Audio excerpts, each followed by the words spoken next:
देखिए, अभी तो हम लोग न्यायालय में ये लड़ाई लड़ने जा रहे हैं। जो मैडम उमा कृष्णैया हैं, शहीद कृष्णैया की पत्नी, वो सुप्रीम कोर्ट में एसएलपी करने जा रही हैं। 1-2 रोज़ में वो फाइल कर देंगी। मैं खुद पटना हाई कोर्ट में पीआईएल कर रहा हूँ, जनहित याचिका कर रहा हूँ। कल मैंने वकालतनामा भी साइन कर दिया है। तो अब तो ये अदालती लड़ाई होने वाली है, कानूनी लड़ाई होने वाली है। ऐसे बेशर्म लोग हैं, इन्होंने बिल्किस बानो के बलात्कारियों को छोड़ दिया। ये कहते हुए छोड़ दिया कि ये संस्कारी बलात्कारी हैं। अब बताइए, बलात्कारी भी हैं, संस्कारी भी हैं। तो भाजपाइयों का तो यही चरित्र रहा है। जी कृष्णैया हत्याकांड में सजायाफ्ता आनंद मोहन की कहीं न कहीं रिहाई होने वाली है और इस रिहाई में कहीं न कहीं बिहार सरकार शामिल है और बिहार सरकार ने कहीं न कहीं कानून बदल दिया है। ऐसे में हमारे साथ बात करने के लिए अमिताभ दास जी हैं, जो कि पूर्व आईपीएस हैं। इनसे बात करेंगे, क्या अब जितने भी आईएएस आईपीएस हैं, अपने हिसाब से काम कर पाएँगे? काम तो पहले भी अपने हिसाब से नहीं करते थे और अब तो मतलब समझिए कि करेला पर नीम चढ़ गया। अब तो और ज़्यादा उनमें दहशत का माहौल है। और सिर्फ आईएएस आईपीएस ही क्या, और जो कनीय पदाधिकारी होते हैं, मान लीजिए बिहार प्रशासनिक सेवा के लोग या बिहार पुलिस सेवा के लोग, उनमें भी एक दहशत का माहौल है। मतलब एक मैसेज मुख्यमंत्री ने भेज दिया है कि भाई किसी सरकारी अधिकारी की या कर्मचारी की हत्या हो जाती है तो बिहार सरकार हत्यारे के साथ मजबूती के साथ खड़ा रहेगी। जी। क्या जो ये लोग जो विरोध कर रहे हैं, आप जैसे लोग जो विरोध कर रहे हैं, तो क्या इस विरोध का कोई फ़ायदा होगा? फ़ायदा कैसे नहीं होगा? विरोध करके किसानों ने, आपने देखा इस देश में तीनों कृषि कानून वापस करवा दिए, तो विरोध का फ़ायदा तो होता ही है।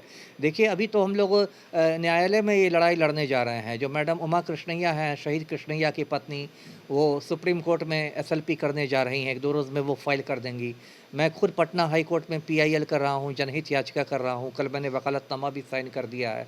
तो अब तो ये अदालती लड़ाई होने वाली है, कानूनी लड़ाई होने वाली है और हमें पूरी उम्मीद है कि ऑनरेबल हाई कोर्ट या ऑनरेबल सुप्रीम कोर्ट जो है, वो सरकार ने जो कानून को संशोधित किया है, उस संशोधन को ही रद्द कर देगा और आनंद मोहन दोबारा जेल चला जाएगा। जी। जो लोग विरोध कर रहे हैं, उनके लिए हवन किया जा रहा है और उनको कहा जा रहा है कि वो स्वर्ण विरोधी हैं, वो स्वर्ण के मतलब खिलाफ हैं, इसलिए ये ये विरोध कर मतलब रहे मैं हैं। समझा नहीं कि आनंद मोहन को सवर्णों की ठेकेदारी कब से मिल गई? पहले तो वो दिखा दें, कब ठेकेदारी मिली आनंद। मैं खुद सवर्ण जाति से हूँ, खुद सवर्ण हूँ, मैं खुद अगड़ी जाति का हूँ, तो क्या आनंद मोहन का चमचा बन जाऊँ? ये देखिए, सवर्ण, गैर सवर्ण और ये सब की बात नहीं है, ये इंसाफ की लड़ाई है। आनंद मोहन ने एक निर्दोष आईएएस अफ़सर को दिन दहाड़े नेशनल हाईवे पर मार डाला था। पूरे हिंदुस्तान में बिहार की बदनामी हुई, है ना? और सुप्रीम कोर्ट ने उसको उम्र कैद की सज़ा दी और आज ये जो हमारे मुख्यमंत्री हैं पलटू राम, वो राजपूत वोट बैंक की खातिर उसको समय से पहले छोड़ रहे हैं और सिर्फ़ एक हत्यारे को छोड़ने के लिए उन्होंने बिहार सरकार के नियम बदल दिए। ये कितनी बड़ी अंधेरगर्दी है, आप खुद सोचिए। हवन करने वाले तो अब क्या है, पाखंडी लोग हैं। मैं तो यही कहूँगा कि आप यदि हवन कर रहे हैं तो एक हत्यारे के लिए तो पाखंडी लोग हैं। क्या कृष्णैया साहब के लिए भी कुछ हवन करेंगे, उनकी आत्मा की शांति के लिए भी? जी। बीजेपी जो विरोधी दल होते हैं, कहीं न कहीं समाज का आईना होते हैं, लेकिन कहीं न कहीं बीजेपी भी सीधे तौर पर विरोध नहीं कर रही है और वो भी कहीं न कहीं सिर्फ़ उन 2600 लोगों की बात कर रही है, जो उनके फ़ेवर में छोड़े जा रहे हैं, लेकिन आनंद मोहन की बात नहीं कर रही है। देखिए, बिहार में या कुल देश में भी कहिए कि भाजपा भी जो है मुख्यतः सवर्ण हिंदुओं की पार्टी है ना? और भाजपा को भी राजपूत वोट बैंक की चिंता लगी। आज तो मैंने एक भाजपा के सांसद हैं राजीव प्रताप रूडी, उनका मैं बयान देख रहा था मीडिया में, वो कह रहे थे कि बहुत अच्छा हुआ आनंद मोहन को छोड़ा गया, अब प्रभुनाथ सिंह को भी छोड़ दिया जाए, वो तो एक कदम और आगे बढ़ रहे हैं। तो ये लोग सब राजपूत वोट बैंक की राजनीति कर रहे हैं और भाजपाइयों पर मैं क्या कहूँ, गुजरात में इनकी सरकार है, ये लोग तो ऐसे बेशर्म लोग हैं, इन्होंने बिल्किस बानो के बलात्कारियों को छोड़ दिया। ये कहते हुए छोड़ दिया कि ये संस्कारी बलात्कारी हैं। अब बताइए, बलात्कारी भी हैं, संस्कारी भी हैं। तो भाजपाइयों का तो यही चरित्र रहा है। इन पर मैं क्या बोलूँ? ये अम्बेडकर की मूर्ति आज आप हाथ में लिए हुए हैं, क्या इसका क्या मायने है?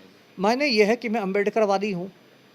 मैं स्पष्ट कर दूँ कि मैं खुद दलित नहीं हूँ, मैं खुद कायस्थ हूँ। यदि बिहार की जातीय जनगणना के कोड नंबर मैं कहूँ तो 21 नंबर का कोड है मेरा। लेकिन छात्र जीवन से ही मैं अम्बेडकरवादी रहा हूँ। अम्बेडकर के आदर्शों का मुझ पर बहुत प्रभाव रहा है और अम्बेडकर के संविधान को मानने वाला हूँ, उनके आदर्शों पर चलने वाला हूँ। और ये जो कुछ हुआ है, कृष्णैया साहब देखिए, ये एक दलित समुदाय से आते थे, गरीब दलित परिवार के थे, बहुत संघर्ष करके आईएएस बने। एक ईमानदार छवि के पदाधिकारी थे, जबकि ज़्यादातर आईएएस आईपीएस लुटेरे होते हैं। और उनकी शहादत हुई तो वो जो मैं लड़ाई लड़ रहा हूँ, इसलिए मैं प्रेरणा के लिए बाबा साहेब अम्बेडकर की मूर्ति साथ में रखता हूँ। जी।